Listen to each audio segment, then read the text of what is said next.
Okay, I'm delighted to be here this morning and to present at the latest CETA Digital Transition Series breakfast. And CIF are very pleased to support the great work that CETA has been doing over the last 15 years. I believe we are standing on the verge of a new future for the Irish construction industry.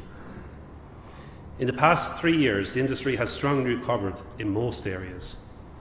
There are still pockets of recession within some sectors and within some of the regions.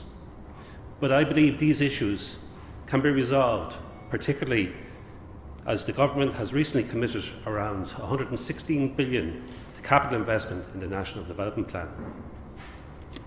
I want to talk for a few minutes about how the industry needs to adopt the wonderful sorts of technologies and processes we will see here today to ensure that this programme and the even more ambitious National Planning Framework and Project 2040 is delivered most effectively. It's the right conference to mention that it's the sectors of industry that most bought into BIM and technology that have seen the strongest recovery. It's my understanding that exports of construction exports and services increased fivefold over the recession. There is a strong correlation between the companies who drove this increase and their willingness to adopt technology. I think the government should be lauded for their commitment to increasing the adoption of BIM in the construction industry. They understand that more technology means more savings, more value for money, better delivery, less disputes, and most importantly, the competitiveness that tech-forward construction companies who can then go on to scale and reach export potential.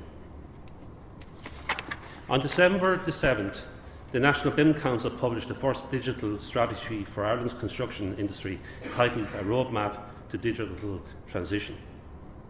That strategy envisages a sector that looks to achieve 20% reductions in cost, 20% reductions in programme, and 20% increase in construction exports to 2021.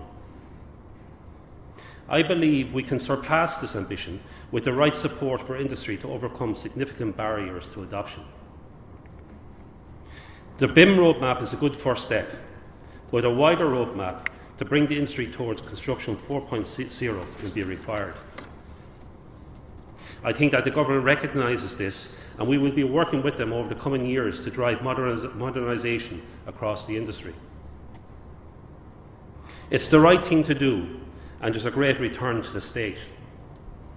I see technology as a key part of the solution to the boom-bust volatility in the industry and all the terrible knock-on effects of this on the economy and Irish society. By adopting technology, we can become globally competitive and develop more export markets for the Irish construction industry and for the Irish construction products and services. These export markets will provide a pressure valve for when the domestic economy dips, as it inevitably does, so tech can drive more exports as a key volatility dampening measure. But more than that, removing the extreme volatility in the industry so each of us can build a world-class construction industry here in Ireland. For the moment, the national narrative about the construction industry is mostly positive. Output and employment is up across all sectors. Government strategies such as Rebuilding Ireland, the National Development Plan and the National Planning Framework are significant political and financial commitments that can underpin growth in construction up to 2040. We should see it as a transformative event for our industry, an opportunity for the Irish construction to take its place at the centre of the Irish economy and society, and a springboard to building an international reputation for the most innovative construction. This reputation must be built on a model that I call smart, sustainable growth.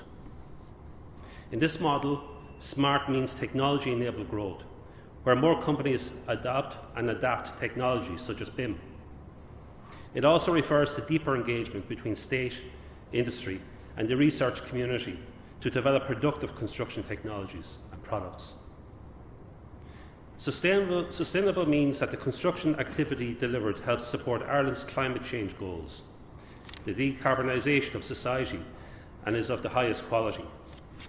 In addition, it's sustainable activity because relationships in the industry between contractors and subcontractors, and indeed public sector bodies, are based on long-term collaboration rather than short-term lowest cost considerations. Finally, growth. The growth I envisage sees the industry achieve 12% or so of GDP, and it is spread across the industry's subsectors in a relatively even manner. This growth should also see employment increase, including amongst the female population. And finally, this growth should be characterised by a significant increase in construction exports of products and services. To achieve smart, sustainable growth, the industry, government and third-level research community must collaborate as they have never done before. The government will move in to develop a strategic research agenda, backed by funding to develop more competence in the techniques and technologies involved. We have the basic talent in this industry. We play a critical role in attracting and expanding FDI in Ireland. Because of our abilities, Ireland has 9 to 10 of the global pharma companies, the top 10 tech companies, 50% of the world's leading financial service companies. Our engagement with international clients has driven innovation in our specialist contractor subsector. Their demanding approach has seen specialist contractors embrace new technologies and practices such as BIM and Lean. As a result, this sector has grown consistently throughout the recession and has seen its exports grow rapidly and are now internationalised. For me, these companies are a working example of how investing in technology can improve productivity and competitiveness across industry in the coming decades. You are going to hear live project examples and case studies here this morning from existing CIF members who are already engaged in their own digital journey.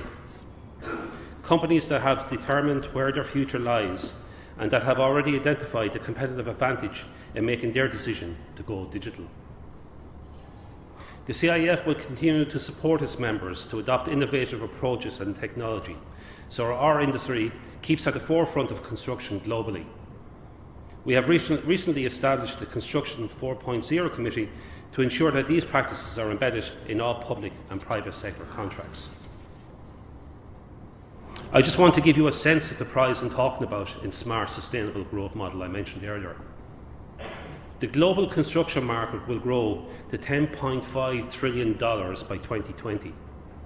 PwC estimates will grow by 80% to reach $15.5 trillion by 2030. Capturing percentage points of this level of growth could put the industry on a sustainable footing for decades. As part of the NDP announcement, there was a reference made to the Digital Disruption Fund. We would like to support this initiative undertaken by Enterprise Ireland, so far in leading the digital transition debate. We would also like to see a sustainable model put in place so that the construction sector can have its own centre of excellence like other industry sectors do. In 2018, we hope to see the establishment of a centre of excellence for construction with active engagement from all industry stakeholders. The roadmap has been drawn up. Now we need to have the leadership and management team to put it in place to drive towards that goal. Thank you.